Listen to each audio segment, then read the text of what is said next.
Hello, is this Aurora speaking? Yes. Hi, Aurora. Hi. My name's Amy. I'm calling on behalf of AMNplify today. How are you? Hello. Hello. How are you today? Oh, hello? Is there another person here? No, just me. Oh, I thought I heard someone, like a third person on the phone. Oh, Okay, good. I think it's a little bit of reverb. I am good. I am a bit better now. I was sick, so I had to cancel. I'm still quite, well, my nose is still quite stuffed, but at least my voice is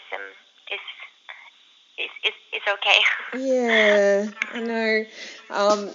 Thank you so much for taking the time to talk with me, even though you're unwell. Oh, no problem. Yeah. All right. So you're in the country as part of the Groovin Festival. How is the tour going so far? The tour is going really good. Yeah, it has a really Australia has a really lively crowd and very lovely crowd. They give us the energy we need. So it's been really nice. Oh, I'm glad to hear that. And you've also got some headline shows of your own. What are some of the things that you think about when putting together a live show? I don't really think about much. I just want to do the songs I feel I like the most at the moment. So I choose. And sometimes it's different every night, and sometimes it's not. I try to accompany my own mood the most. And of course, I like to include, a bit of every emotion in there, so people can kind of go through an emotional journey together with me. Beautiful. So you'll be releasing step 2 in about 6 weeks' time. And I've been very, very lucky to have the opportunity to give it a listen. And you can really hear how you've evolved as a producer. There's many different soundscapes and structures, and it's really a wonderful piece of work. So congratulations. Thank you. I often hear something new on each listen and just wonder how you produce some of these sounds. In the past, you've likened the process of songwriting to hunting. So could you tell me a bit about how you hunt for songs? Well, I hunt with my instincts, like every hunter should. And I go with my belly emotion, as I call it. Like, if it feels right, and if it doesn't feel right, I move on and I hunt more. I'm not easily satisfied with things, and it's quite simple actually, because when you make music, in every minute you make a decision, and if you're not sure, that equals, that you don't like what you have, and then you need to, because you know that you can do better. So I continue searching for the right melodies and words and sounds until I know 100% that I love what I'm left with, if that makes sense. Yeah. So I just it's kind of like an instinct thing. You know when you got it right, and it's been really exciting. This step 2 was produced in a very different way than the first step, in a much more minimalistic space with much less kind of equipment around me. So it's kind of both a simpler, less complicated, if that makes sense. Because I've been recording sounds with my iPhone, but then and quite bad microphones, but it kind of creates the right sound, if that makes sense. Yeah. So it's been really fun to kind of work with the lack of equipment, but kind of even more with your imagination and just like hitting on things around you and kind of making a universe with what you got. That's beautiful. And you could kind of just answer my next question, because I was going to ask what you did differently when producing step 2, and what sort of challenges did you face in doing things differently? Yeah. Well, yeah. I think that's the biggest difference. That in step 1, I wanted to feel really outworldly, and I needed to go and escape to somewhere really beautiful, so I could kind of feel like I was on a different planet. But on this one, I needed to go even more within myself. So I was in a room with a purple floor and blue walls together with my a drummer, Magnus. And we just stayed in there for a month and we made the album. That's so beautiful. So Aurora, clear thought and planning goes into how and when you release your music. I can see All My Demons was a very introspective, self-healing sort of album. Step 1, started to look outside challenges ourselves, and step 2 feels kind of like a call to arms. How far into the future do you have planned? What's next? I'm already making my fourth album. So I am, like my head is definitely somewhere far, far, far in the future. Because at the minute I'm done with an album, like the second, I know I can't touch it anymore. I can't change anything. It's officially done. It's a few months before the world will hear it, but still, I know that I can't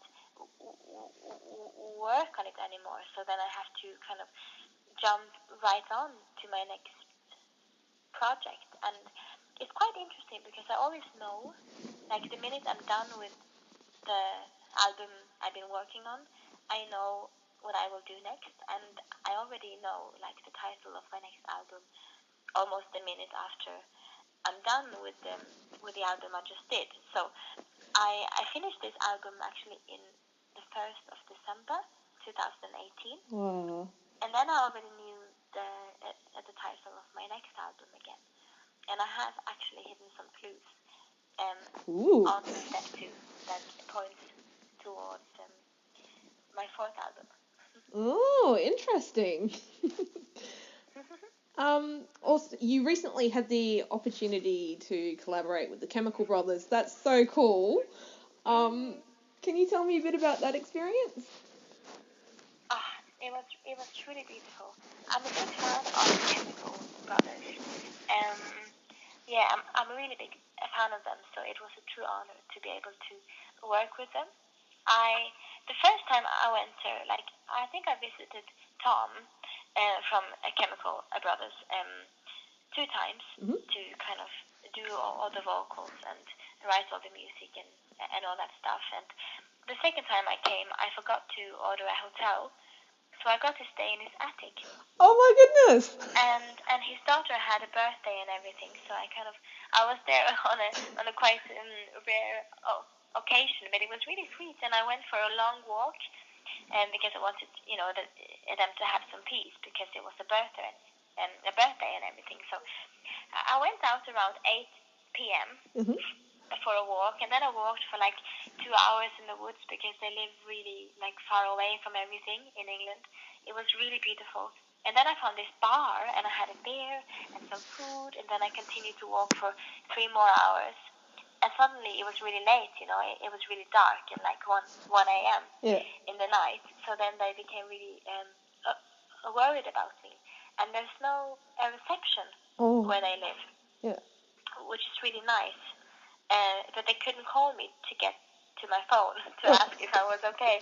So I think I did, I tried to kind of give them some peace of mind by being away a bit on her birthday, but then I think I just made their night more like full of, what do you call it, worries, because they were worried about me being all alone in the woods in the dark. So it kind of became the opposite of what I was trying to do, but you know what I mean. It was really magical. It was really fun, and a really good experience for me. Oh, that's amazing. All right, now fans, we're just waiting on that Go Zero collaboration now. I think an Aurora and metal band collaboration would just be beautiful. I recently saw that you did a song with Wadruna, which was pretty cool as well. Yeah, I did. I'm a really big fan of them too. In general, I like really dark music, so I'm a big fan of them. Awesome. In previous interviews, you've talked about writing music from a very, very young age. So music seems to be just a natural talent for you. However, you didn't picture yourself as being a singer. So what would you be doing now if you weren't a singer? Did you have any dreams growing up? Oh. I did wanted to be a scientist, maybe like be a researcher on molecular technology. Oh, Is that wow. how you say it in English? Yeah. So I think that was what I originally wanted to be, because chemistry and physics really, really interested me as a child. It all made sense, makes more sense than people. Yep. But then I had to quit school and everything because I was too busy with the music. I would still be writing music, I think, because the music is just something I have to do. And it's still just something I do for myself because it makes me feel good, It makes me feel like I know why I'm here, and then it all seems more meaningless. Yeah. How is creating music different from performing it? Creating music is kind of like all the best things together, like having sex. And being on tour is kind of like having the child. It's also beautiful in another way, but you have to be less selfish because there are so many other people involved. It's about the crowd then. It's not about me. Like when you have a child, it's about the baby and not you. And it's still nice, but a bit more exhausting maybe than the intercourse itself. So I do like being in the studio the most, because I don't know, it makes me, it's weird because it can keep you awake and you forget to eat and you forget that you have to pee.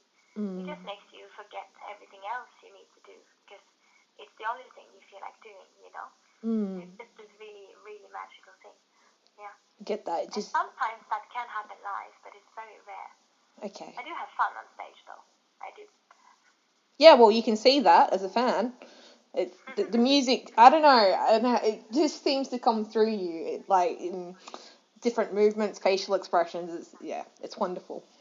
Oh, thank you. Yeah.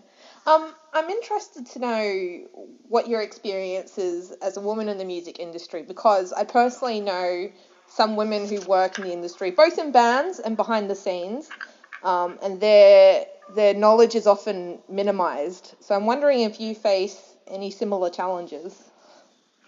Well, I have, I was born with a lot of, what do you call it, when you're really determined, with a lot of determination. And I'm very strong-minded, very, like, naturally, and I take my space if it has to do with my own child, like my own music and my own career. So, but that's just good luck, that I am like that. So I know definitely that I am very well equipped for this business. Just like when it comes to being able to stand up for yourself and stuff like that, because you really have to be really clear. I noticed that as really young, and luckily I have gained respect from people. I feel like in this industry I have gained the respect I demand and need and want, and I'm really happy about that. But then I do notice, like, because it's a very strange rule when you write music. If there's other people in the room, even though they don't write anything, they get to, it says that they have written the song with you, even though they haven't. And when I produce, like, I've noticed often as a woman, it's the world often thinks that you don't produce, which is really annoying because it's such a big part of making music, and it's such a big part of my identity, and why I love being in studio all the time. It's producing. So I do notice that it's very difficult to be even credited as a producer on my own music, even though I have been producing it. Like on many of my albums, I'm not even listed as a producer. That's crazy. I know, and it's really strange. So that's definitely a thing I have noticed. And I think I read an article long ago about Björk saying the same thing, that in the beginning she wasn't listed as a producer either on her own work, and that's really strange, and that's definitely one of the things I'm really annoyed about, and I can feel is a problem. Yeah. So, yes, so that's the thing I'm ready to fight even more for. Yeah. You'd think it would be a little bit better in 2019 now, but still happening. Yeah, I know. Oh my I god. know. It's really strange. Yeah. Yeah. Alright. I know, right? I'm a bit angry now, but anyway, we'll I move know, on. I can hear you like, oh.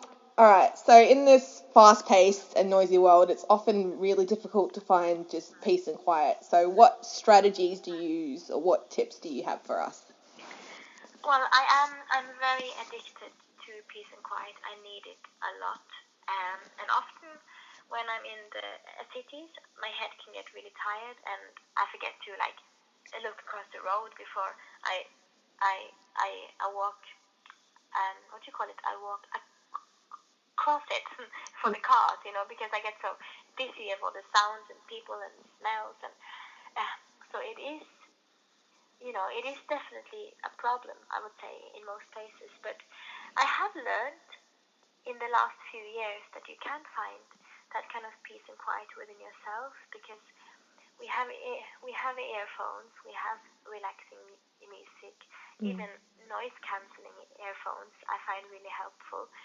And then I think it's important because in every city there is some park, or maybe just in your room, if you have a wall where there's not too much stuff, or like where you find a bit of like simplicity to look at, or at least just close your eyes within your room and try to find a really quiet place within yourself. And I like to close my eyes a lot.